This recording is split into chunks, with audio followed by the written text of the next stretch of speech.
Finalmente arrivavo. Se non avessi quel 21 febbraio sera deciso in autonomia e contro legge di fare 3.500 tamponi, mi ricordo i tecnici mi dissero ormai è una follia, io facciamoli perché non si sa niente di sta roba, ecco, non avremmo isolato gli 88 positivi, non avremmo curato i cittadini e abbiamo soprattutto evitato che Vo diventasse una bomba virale per tutto il Veneto. Arriva Vo per la prima volta. Luca Zaia è nel paese simbolo della pandemia, qui dove tutto è iniziato lo scorso 21 febbraio, in questo paese dei Colli Ugani che ha contato la prima vittima di Covid europea e ha sperimentato per primo l'isolamento e la quarantena. Luca Zaia rivendica la scelta di aver fatto i tamponi su tutta la popolazione, così come quella di aver attivato subito una task force preparata quando ancora il coronavirus sembrava lontano da noi. Oggi la preoccupazione riguarda i focolai scoppiati tra i migranti come a Treviso con i 130 contagi alla caserma Serena. Il tema dei focolai diciamo non autoctoni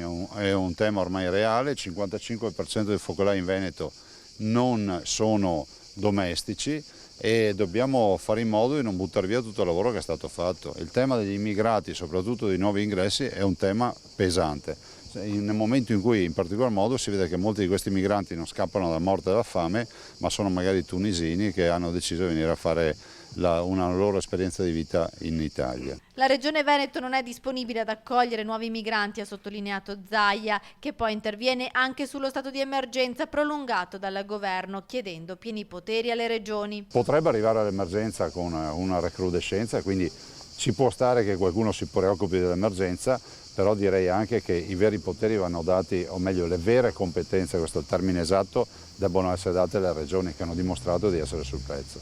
A Vo Zaia è accolto dai cittadini e nell'occasione alla regione è stato consegnato un trattore monopala destinato ad una scuola per fini educativi e di studio, ma è il sindaco Giuliano Martini a portare il grazie della gente ricordando il sacrificio dei suoi abitanti. Abbiamo lavorato veramente bene assieme.